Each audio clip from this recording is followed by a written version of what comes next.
des plombs coulissants. Vous allez vous montrer, exemple, on va sortir une petite hameçon quelque part que j'ai ici, si je peux la trouver, j'en ai beaucoup de modèles. Okay, j'ai le même modèle, le White Gap, mais pas de plomb. Regardez. Même type d'hameçon, lui a un plomb, lui il n'a pas. Ça comprend ça ici. Puis exemple, je dis ben là je vais utiliser un leurre, regardez, moi on a choisi une autre sorte de modèle. Okay, je vais sortir un écrevisse, exemple. L'écrevisse, on n'en a pas parlé. Ça s'appelle le fameux Crazy Leg.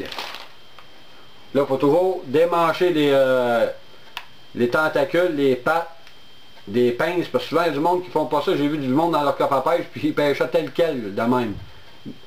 Regardez ça ici, vous prenez ça ici. On prend la fameuse hameçon avec le pic d'insertion, White Gap. On vient piquer ça dans la queue arrière. On vient piquer ça. Juste ici, on va juste essayer de la centrer. C'est très dur à rentrer, les caoutchoucs ici sont solides, puis là j'ai les doigts très huileux. Vous venez prendre votre hameçon aussi, vous venez faire encore votre mesure. C'est ici. Puis vous pouvez prendre des pinces, puis ouvrir l'hameçon un peu, si c'était pas assez ouvert, là, mon hameçon, regardez, elle est bien rentrée, elle est bien cachée. Vous prenez votre monofilament, j'en ai un autre, ça, je dis fixe, j'ai bien des modèles de monofilament. Je vais vous montrer ce que je fais. Par exemple, ça c'est mon bout de fil, là. Je prends toujours des exemples en bout de fil. Je vais vous montrer comment ce que je fais. Vous prenez votre hameçon, là je vais faire un nœud torsadé pour que ça aille plus vite là. Ça ici. Mon petit nœud torsadé. Mouillé. Bien inséré, bien coupé. Toujours coupé très très ras parce que les hémophiles et les planctons nuisibles là, qui sont comme de la mousse vont prendre après votre nœud. On plante l'hameçon bien, comme je montre, bien centré pour que l'écrevisse travaille sur le côté. C'est ici, regardez, elle est bien insérée. Là, exemple, vous voulez faire un bon travail. Un plomb trop proche d'un leurre, c'est pas toujours bon. Regardez, je l'ai ici. Je le mets environ à 18 pouces à 20 pouces en avant, juste à l'arrière de l'écrevisse. Vous ouvrez votre plomb fendu. Puis vous ne faites pas juste le pincer, souvent le monde la part au fer rouge. Vous prenez votre plomb aussi, vous le rentrez à l'intérieur, puis vous faites un autre tour avec votre fil. Vous faites un autre tour à l'intérieur. Je vais vous le montrer, c'est difficile là. Vous faites un autre tour. Et vous prenez une paille de pince. Si vous en avez une, toujours avoir ça aussi. Vous prenez une paille de pince. Vous l'appuyez dessus serré. Il ne peut plus descendre. Regardez. J'ai fait 2 tours en entour du plomb split shot. Quand vous faites des gros fer rouge, le split shot, le plomb fendu, il ne partira pas. Regardez là. C'est que ça, vous faites des petites saccades, vous tirez. Un écrevisse, ça nage pas comme un méné et un leurre. Vous tirez votre ligne, vous tirez encore, un petit coup de poignet pas gros.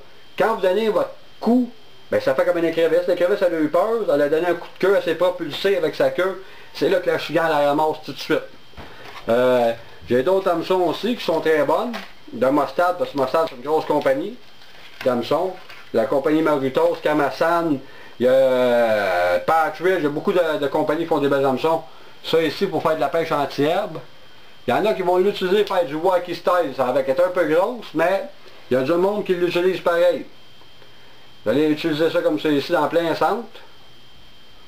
Comme ça ici. Puis venez relier ça comme ça ici. De la même manière, vous allez être capable de travailler dans les herbiers. Puis si ça descend pas assez, on fait ce que j'ai montré tout à l'heure, le fameux fil de plomb. Ça ici, le petit fil de plomb. Vous ouvrez votre broche anti-herbe. Vous venez tenir votre fil de plomb sur le côté. Et vous tournez ça pareil comme du montage de mouche. Regardez.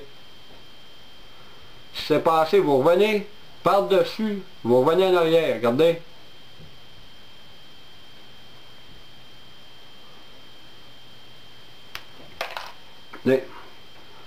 Vous faites une petite pesée ici. Là, on enlève le surplus, le supplémentaire.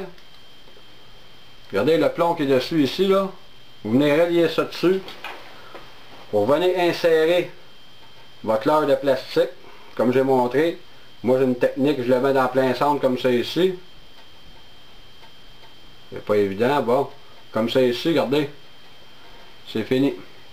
Fait que le plomb, ben, ça va descendre au fond. Ça va vous aider. Puis déjà, la leurre est assez dense. C'est très très bon.